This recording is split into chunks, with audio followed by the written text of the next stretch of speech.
হঠাৎ করেই যখন আমাদের প্রিয় জিনিসটি আমাদের হাতের মুঠোয় চলে আসে, তখন যেন খুশির আর কোনো ঠিকানা থাকে না। আজকে সেরকম ঘটনাটি ঘটেছে আমার সাথে। তো আপনারা ভিডিওটি স্কিপ না করে সম্পূর্ণ দেখুন, আপনারাও বুঝতে পারবেন। Hello everyone, good morning. কেমন আছেন সবাই? আশা করছি সকলে খুব ভালো আছেন, সুস্থ আছেন, আর আমরাও বেশ ভালো আছি। আমার আজকের আরও একটি নতুন ভ্লগে আপনাদের সকলকে স্বাগত জানাই। আজ সোমবার সকাল 6:30 মতো বাজে এখন। আর এখন থেকেই আমি আমার আজকের ব্লগটি শুরু করছি। আশা করছি আমার আজকের ব্লগটি আপনাদের ভালো লাগবে। ঘুম থেকে উঠেই ব্রাশ করে মাটির বাড়ি গেছিলাম, আর আজকে আমার ঘুম থেকে উঠতে একটু দেরি হয়ে গেছিলো জানেন, সেজন্য মাই চা করতে চলে গেছিলো। তো গিয়ে পরে চাটা খেয়ে চলে এলাম। এই ব্যাপারটা খুবই ভালো জানেন তো, আমার এরকম চাপ থাকে না যে আমাকে উঠতেই হবে, আমাকেই চা করতে হবে। আমি জানি আমি যদি নাও চা করতে যেতে পারি, তাহলে আমার শাশুড়ি মা নিশ্চয়ই চা করতে চলে যাবেন। তো এজন্যই বেশ ভালোভাবেই মাঝে মাঝে ঘুমটা দিয়ে ফেলি। যাই হোক, চা খাওয়ার পরে বাবা কাকারা যে খাবার খেয়েছিল, মুড়ি খাবার তো আমাদের সকালবেলাতেই খেয়ে ফেলে, তো ওই সমস্ত বাসনগুলো ধুয়ে ওই বাড়িতে রেখে এলাম। আর এই বাড়িতে এসে প্রথমেই জানালাটি খুলে নিলাম। আর জানালাটি না, আজকে নিচেকার জানালাটি কিন্তু লাগাইনি, আপনারা দেখলেনই। আর পাতাগুলোতে প্রচণ্ড পরিমাণে ধুলো হয়ে গেছিলো, তাই একটু ডাস্টিং করে নিয়েছি, আর একটু মতো জলও দিয়ে দিয়েছি। এরপর বিছানার চাদরটি একটু ভালো করে ঝেড়ে পেতে নেব। তো প্রথমে বিছানার মধ্যে যে বালিশগুলি ছিল ওগুলো সমস্তটাই নামিয়ে নিয়েছি। আর তারপরে এই যে চার কোণা একদম টান টান করে পেতে নিচ্ছি। বিছানার মধ্যে ধুলো যতটুকুই আছে না কেন থাক, এখন আপাতত এখন টান টান করে পেতে নিই। তারপরে ওই যে বিছানা ঝাড়ুটি আছে, এই যে এটাই করেই একটু ঝেড়ে নেব। তাহলে কি বলুন তো, খুব একটা বেশি পরিশ্রম হয় না। আর যদি বারবার চাদরটা তুলে ঝেড়ে আবার পাততে হয়, তাহলে কিন্তু অনেকটা সময়ও লেগে যায়, আর একটু পরিশ্রমটাও বেশি লাগে। তবে এভাবে টান টান করে পেতে একটু ঝাড়ু দিয়ে ঝেড়ে নিলে খুব একটা বেশি পরিশ্রম করতে হয় না, সময়ও বেশি লাগে না। যাই হোক, ঝেড়ে নিলাম। আর তারপরে দেখুন বালিশগুলোও জায়গা মতো রেখে দিয়েছি। আর এই যে কাঁথাটি, এই কাঁথাটি তো এখন ঢাকা নেওয়া হচ্ছে, যেহেতু স্ট্যান্ড ফ্যানটা চলছে। তো আর স্ট্যান্ড ফ্যানটা চললে না ভোরবেলার দিকে একটু ঠান্ডা ঠান্ডা লাগে। আমার তো রাত্রির থেকেই ঠান্ডা লাগে, আমি রাত্রির থেকেই ঢাকা নিয়ে থাকি। আমি এমন জানি না আমার শরীর কেমন, আমি মানে ঠান্ডার দিনে আমার অতিরিক্ত ঠান্ডা লাগে, গরমের দিনেও আমার অতিরিক্ত গরম লাগে। তো এরকমটাই হয়। আবার যখন বৃষ্টি পড়ে তখন কিন্তু আমার ঠান্ডা লাগে। যাই হোক, এই জন্যই চাদরটা রেখেছি, মানে কাঁথাটা, তো ওটাও গোছ করে রেখে দিলাম। আর তারপরে দেখুন ঘরটা ঝাড় দিয়ে নিচ্ছি। ঘরের মধ্যেও বেশ অনেক ধুলোই হয়েছে, দেখতেই পাচ্ছেন। 2-3 বার করে ঝাড় দিই, তার সত্ত্বেও প্রচণ্ড পরিমাণে ধুলো ঢুকে যাচ্ছে। আসলে পুরো বাড়িটা তো ঢালাই দেওয়া আছে, আর এই একটি রুম শুধুমাত্র ছান দেওয়া আছে, সেজন্যই না ওই যে এইখান থেকেই বালিগুলো উপর দিকে উঠে যায়। যাই হোক, ঝাড় দিয়ে দিলাম। আর ওই ঝাঁটাটা না আজকে বাইরেতেই রাখলাম। আর এই যে দেখুন গেটটা লাগিয়ে নিচ্ছি, কারণ আমার এক বন্ধু আমাকে কমেন্ট করেছিলেন যে তোমার রুমের মধ্যে অনেক ধুলো ঢোকে বলছো, তাহলে তুমি যখন ঝাড় দেবে না বারান্দাটা, তখন এই গেটটা লাগিয়ে পরে ঝাড় দেবে। সত্যি আমিও এই কথাটাই ভাবছিলাম যে ঠিক তো, নয়তো মানে ঝাড় দিলে তো সে আবার এই ধুলোগুলো উড়ে উড়ে ওই জিনিসগুলোর ওপরেই বসে পড়বে। তো দেখুন আপনার কথা মতো ঘরটি লাগিয়ে দিয়েছি, আর তারপরে ঝাড় দিয়ে দিচ্ছি। আর ওই যে ফুল ঝাঁটাটাই করে ঝাড় দিচ্ছিলাম, ওটা আর ঘরের মধ্যে রাখলাম না, কারণ আজকে তো সোমবার। তো আজকে শিব ঠাকুরকে জল দেবো, আর নিচেতে নামিয়ে তো শিব ঠাকুরকে জলটা দিই, সেই জন্য আর ঘরের মধ্যে রাখলাম না, বাইরে ঝাঁটাটা রাখলাম।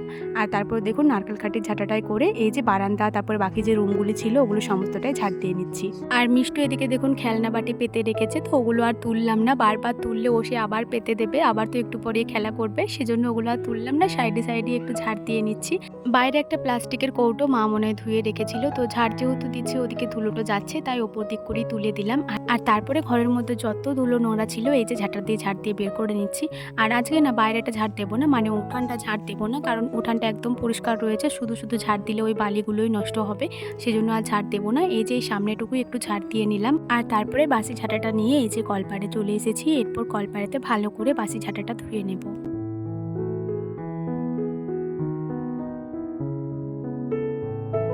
ঝাঁটাটা রাখার পরে আমার ঘরটা মুছে নিয়েছিলাম, আর ওই বাড়িটা আজকে মা আরে মুছে নিয়েছে। তো তারপর দেখুন আমি স্নান করতে চলে এসেছি, আর স্নান করার সময় কিছু জামা কাপড়ও ধুতে হবে, তো সেই জামা কাপড়গুলো নিয়ে এলাম। এখন সময় হচ্ছে 1:44। তো আমি এই বাড়িতে জব টব করে তারপরে ওই বাড়ি গেছিলাম, ওই বাড়িতে মুড়ি খাবার খেলাম। আর আজকে রান্নাবান্না আমি সমস্তটাই করলাম, তবে আপনাদের সাথে শেয়ার করতে পারলাম না, কারণ একটু তাড়াতাড়ির মধ্যে রান্নাটা কমপ্লিট করেছি। আর তারপর আমার ভিডিও এডিটের একটু কাজ ছিল, তো সেটা কমপ্লিট করলাম। তারপর আজকে আবার রাখি বন্ধন, তো একটু পরে আবার কিছু খাবার দাবার করতে হবে, সেজন্যই ভাবলাম কত আর আপনাদের সাথে শেয়ার করব, তাহলে তো ভিডিওটা অনেকটাই বড় হয়ে যাবে, সেজন্যই দুপুরে রান্নাবান্নাটা আর আপনাদের সাথে শেয়ার করলাম না। তবে এই সময় যাচ্ছি আমরা খাবার দাবার খেতে, আমার হাজব্যান্ড আর ভাই গেল, আমি এরপর যাব। তো ওই বাড়িতে গিয়ে আমি দেখাচ্ছি যে আজকে কী কী রান্না করলাম। আর দুপুরবেলা খাবার দাবার খেয়ে আবার আবার কিছু রান্নাবান্না করব। মানে আজকে লুচি বানাবো আর সিমাই বানাবো, রাখি পূর্ণিমা তো সেজন্যই ভাইকে একটু খাওয়াবো।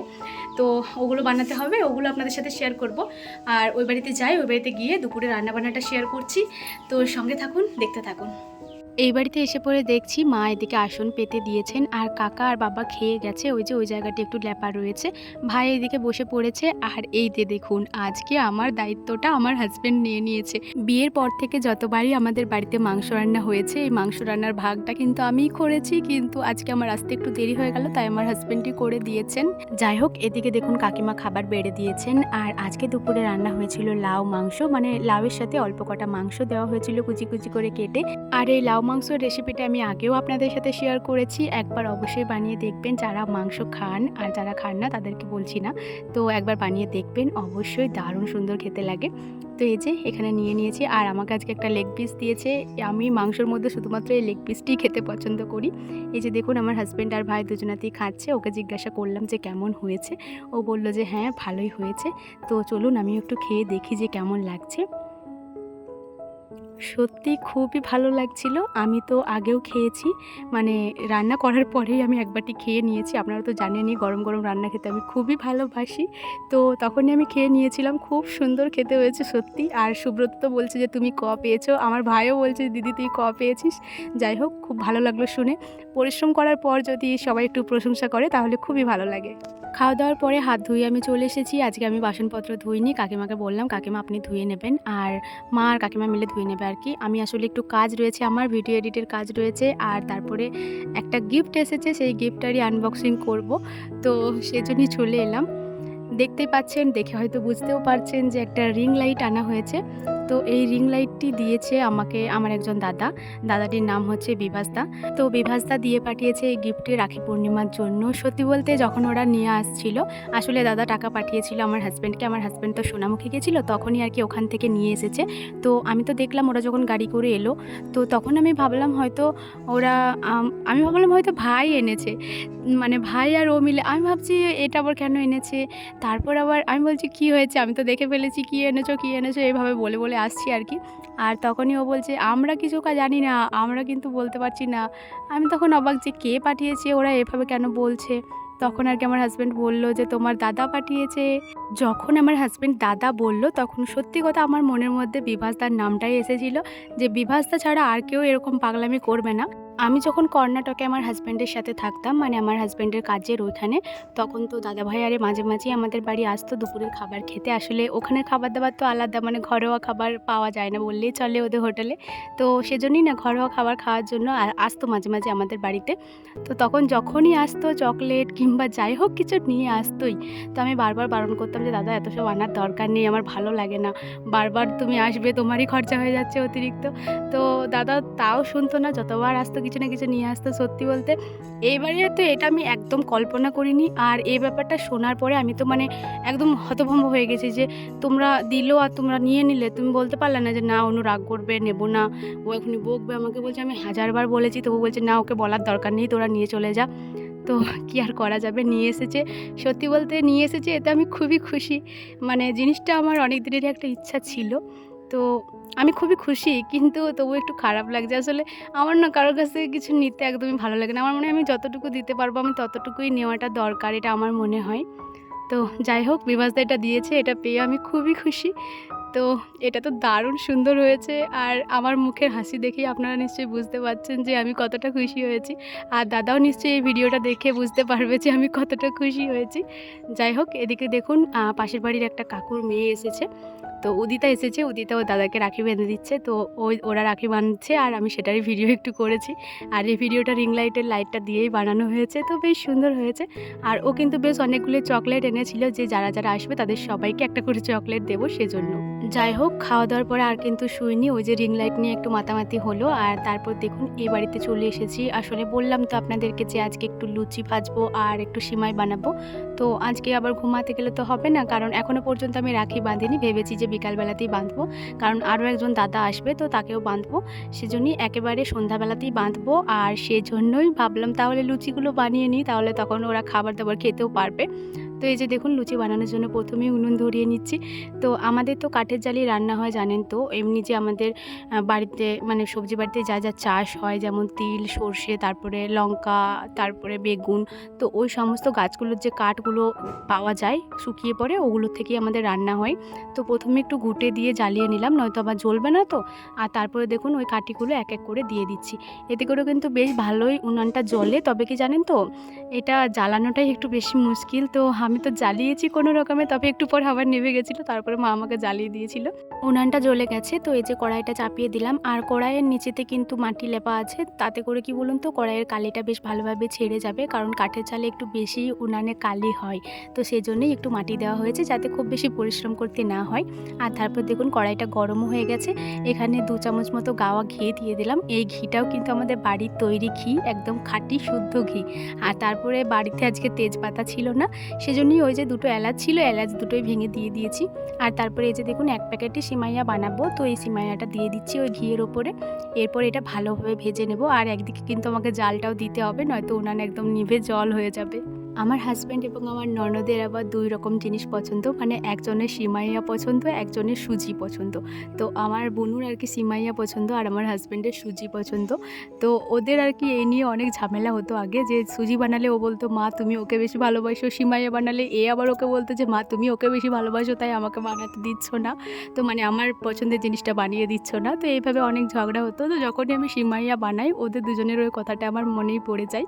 যাই হোক, এদিকে দেখুন সিমাইটা যখন ভালোভাবে লাল মতো ভাজা হয়ে গেছিলো তখন জল দিয়ে দিয়েছিলাম, কারণ জল দিয়ে একটু সেদ্ধ করে নিয়েছি, পুরোপুরি সেদ্ধ করে নিয়েছি, কারণ বাড়িতে দুধটা একটু কম ছিল। তো এই যে তারপরে অল্প একটু দুধ দিয়ে দিলাম। আর চিনিটা কিন্তু একটু ধুয়েই দিয়েছি, কারণ চিনির মধ্যে অনেক কালো কালো পিঁপড়ে ছিল, সেজন্য একটু ধুয়ে দিয়ে দিয়েছি।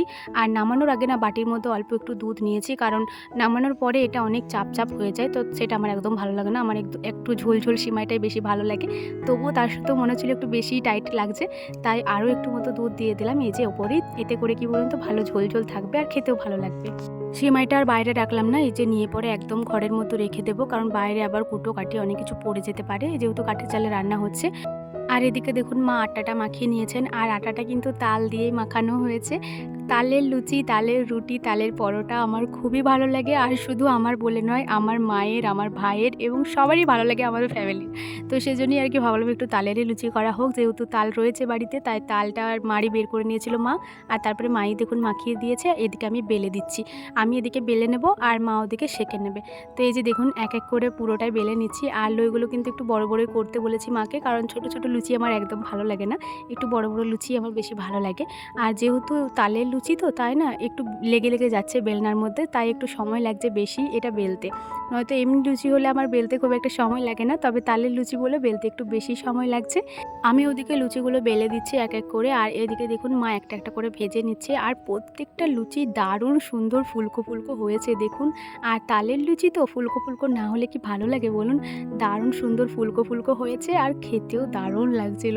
আমার তো করতে করতেই মনে হচ্ছিলো খেয়ে নিই, তবে কি জানেন তো ওই যে বললাম তালের লুচি বেলতে একটু অসুবিধা হচ্ছে, সেজন্যই মানে একটু বেশি সময় লাগছে, মানে মায়ের কড়াই আগুন ধরে যাচ্ছে আর আমি বেলতে পারছি না এমন লাগছে। তো এই যে দেখুন একটু বেশি পুড়ে যাচ্ছে কিন্তু, কারণ তালের লুচি তো একটু তাড়াতাড়ি নামাতে হবে, নয়তো একটু দেরি হয়ে গেলেই পোড়া পোড়া হয়ে যাবে। এই যে দেখুন এদিকে মা অনেকগুলোই নামিয়ে নিয়েছে, আরও অনেকগুলোই রয়েছে যেগুলো এখনও ছেঁকতে বাকি আছে, তো সেগুলো মা ছেঁকে নিচ্ছে। আর প্রত্যেকটা লুচি বেশ দারুণ সুন্দর ফুলকো ফুলকো হচ্ছিল কিন্তু। এই মুহূর্তে বেশ অনেকটাই সময় পার করে ফেলেছি, এখন ওই সন্ধ্যা 6:30 মতো বাজে। আর আমি দেখুন অল্প একটু করে রেডি হয়ে গেছি, আর আজকে বারান্দাতেই রাখিটা পরাবো, তো সেজন্যই এই জায়গাটাতে তো আমাদের জামা কাপড়গুলো থাকে। আর দেখতে একটু কেমন লাগছিলো তাই হালকা মতো একটু ডেকোরেশন করেছি, মানে বিছানার চাদর আর আমার 3টে ওড়না দিয়ে একটু ভালোভাবে ডেকোরেশন করে দিয়েছি। আর তারপর যখন 3টে আসন পেতে দিয়েছি, ওই পাশে 2জন বসবে আর এই পাশে একজন বসে বসে মানে রাখিটা পরাবে। আমি জানেন তো শুধু বারবার ফোঁটা ফোঁটা এটাই বেরিয়ে যাচ্ছে আমার, মানে সকাল থেকে আমি 100 বার বলেছি যে ফোঁটা দেবো ফোঁটা দেবো, মানে এরকমই হয়ে যাচ্ছে আমার। যাই হোক দেখুন প্রদীপটা জ্বালিয়ে নিয়েছি, আর মাম্পি ওদিকে বলছিল যে বৌদি আমাকে টিউশনে যেতে হবে, তাহলে আমি আগে পড়িয়ে দিই। তো এই যে মাম্পি এদিকে পড়িয়ে দিচ্ছি, প্রথমে ওর দাদাকে পড়িয়ে দেবে, তারপরে আমার ভাইকেও পড়িয়ে দেবে। মাম্পি বেশ অনেকক্ষণ থেকেই বসে আছে, মানে বিকাল 5টার থেকেও এসেছে, বলছে দাদারে এখনও আসেনি। আমি বললাম ওরা একটু পরে আসবে, তো সেই থেকেও আমার কাছেই বসে আছে। ও বলছে বৌদি আমার টিউশনি আছে, তাহলে তাড়াতাড়ি করো। তো ও দেখুন একটু দেরি হয়ে গেল। যাই হোক ও রাখিটা পরিয়ে দিয়েছে, আর এই যে ওরা যে চকলেটগুলো এনেছিল সবাইকে দিয়ে দিল, মানে মাম্পিকে দিয়ে দিল একটা একটা করে। আর তারপরে দেখুন মিষ্টু এদিকে রেডি হয়েছে। তবে মিষ্টু যে লেহেঙ্গাটা পরেছে ওটা একটু বেশি বড়, সেজন্যই ও ওটা সামলাতে পারছে না একদমই, মানে ও নিজেই যেন ওটা সামলাতে পারছে না, বুঝতেই পারছেন বাচ্চা ছেলে। তো যাই হোক ও কোনো রকমে পরেছে, আমি দেখছি সাজছি একটু, সেজন্য ও দেখে শুনে বলছে বৌদি আমাকেও একটু সাজিয়ে দাও। তবে আমি সাজাতে পারিনি, মাম্পি উনি ওকে পরিয়ে দিল। তারপরে দেখুন ও রাখিটা পরিয়ে দিয়েছে আর তারপরে ওকেও চকলেট দিয়ে দিল। যাই হোক সবার রাখি পরানো কমপ্লিট, এরপর আমার রাখি পরানোর পালা। আপনাদেরকে তো একটু আগেই বললাম, মানে ভিডিওর শুরুতেই বললাম যে আমার একজন দাদা আসবে, তো তাকেও রাখি পরাবো, সেজন্যই সন্ধ্যাবেলাতেই মূলত রাখিটা পরানো হচ্ছে। তো এই হচ্ছে সেই দাদা। এই দাদাটার বাড়ি হচ্ছে আমাদের গ্রামের পাশের গ্রামে। তো এই দাদাটাও সুব্রতর সাথেই বাইরে কাজ করতো, তো এখন ও এখানে রয়েছে, কালকে মনে হয় যাবে। তো সেই জন্যই সুব্রত ফোন করে বললো যে দাদা একবার আসবে, রাখিটা পরে যাবে। দাদাও যেহেতু এই পাশ দিকে আসতো এমনিতেও, তো সেজন্যই দাদা এসেছে। আর এই যে দাদাকে রাখিটা পরিয়ে দিলাম, আর তারপরে একটু মিষ্টিমুখও করিয়ে দিলাম, আর তারপরে এই যে ভাইকে রাখিটা পরিয়ে দিচ্ছি। আর আমার ভাইকে তো আগের বছর থেকে রাখি পরানো হয়নি, কারণ আগের বছরে আমি আমার হাজব্যান্ডের সাথে ওর কাজের ওখানে ছিলাম। সেই জন্য আগের বছরে কিন্তু একটা রাখি কিনেছিলাম, মানে আমার ওখানে যে দাদাগুলো আছে ওদেরকে পরিয়েছিলাম, আর একটা রাখি আমার ভাইয়ের জন্য কিনে রেখেছিলাম। তো সেই রাখিটাই এই যে এইবারে পরিয়ে দিলাম, মানে এইবারে একসাথে দুটো রাখি পরিয়ে দিয়েছি। আর তারপরে দেখুন মিষ্টিমুখ করিয়ে দিলাম, আর তারপরে একটু আরতি করে নিচ্ছি। আমি কিন্তু রাখি পরানোর সময় এমনি কোনো নিয়মকানুন এত নেই আমাদের, তো ওই রাখিটা পরাই আর একটু করে সিঁদুরের ফোঁটা দিয়ে দিই, আর এই যে একটু আরতি করে নিই। তো এই আরতি করতে করতেই বলছিলাম যে তোমাদের সবার যেন মনোকামনা পূর্ণ হয়, ভালো থেকো, সুস্থ থেকো। আর কি বলবো বলুন তো, সবাইকে সম্মান করো, আর কি বলবো। আর এদিকে দেখুন ভাই আমাকে আবার টাকা দিল আর চকলেট দিল। আমি তো ওকে বলছি তুই টাকাটা কোথায় পেলি, টাকা দেওয়ার দরকার নেই, তুই কোথায় পাবি, এখন যখন কাজকর্ম করবি তখন না হয় দিবি। বলছে না না দিদি আমি ওটা রেখেছিলাম তোর জন্যই, তো নিয়ে। যাই হোক দিল, আবার আমিও একটু মিষ্টি খেলাম। আর এই যে দেখুন ওদেরকে দিয়ে দিয়েছি লুচি আরে, তবে ওরা এখনও খায়নি। আর এই যে এটা হচ্ছে মাম্পি আমাকে পরিয়েছে, ওই যে গিফট র্যাপারগুলো হয় ওগুলোই রাখির মতো করে পরিয়ে দিয়েছে, বেশ ভালো লাগছে কিন্তু দেখতে। রাখি পরানো একদমই কমপ্লিট। তবে এই যে দাদুভাই, এই দাদুভাই এসেছে, দাদুভাইকেও রাখিটা পরাবো।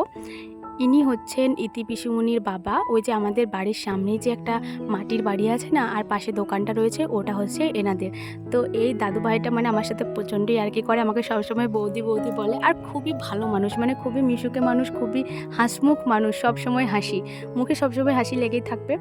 আর আমিও তো প্রচণ্ড পরিমাণে হাসতে ভালোবাসি, সেজন্য যারা আমার সাথে আমার মতো করে হাসতে ভালোবাসে তাদেরকে আমার খুবই ভালো লাগে। তো দাদুকে সেজন্যই অনেকবার ধরেই ডাক দিচ্ছিলাম যে দাদু তাড়াতাড়ি চলে আসুন, রাখিটা পরে যান। তো এই যে দাদু এসেছে, বলছে দাঁড়াও আমি দোকানের সন্ধ্যাটা দেখিয়ে দিই তারপর যাচ্ছি। তো দোকানের সন্ধ্যাটা দেখিয়ে পরে এলো, আর তারপরে এই যে দাদুকে রাখি পরিয়ে দিলাম, মিষ্টিমুখ করালাম। দাদু আবার আমার জন্য চিপস এনেছে। সত্যি বলতে চিপসগুলো দেখে আমি প্রচণ্ড খুশি। আমি বললাম আপনি আবার আমার জন্য চিপস এনেছেন? বলছে হ্যাঁ তুমি খেয়ে নেবে। তো এই যে দাদুকে বললাম আপনি লুচিগুলো খেয়ে নিন, তারপরে বাড়ি যাবেন। বাড়িতে রাখি পর্ব শেষ করলাম, আর তারপরে দেখুন দাদাদের বাড়ি এসেছি, মানে তাপস দাদের। এনাদের বাড়ি কিন্তু একবারও আসেনি, প্রথমবার এলাম। তো চলুন আজকের ভিডিওটা এই পর্যন্তই। ভালো লাগলে অবশ্যই একটি লাইক করে দেবেন এবং সাবস্ক্রাইব করে আমার ছোট্ট চ্যানেলটির পাশে থাকবেন। সবাই ভালো থাকবেন, আবারও দেখা হবে পরের কোনো একটি ব্লগে।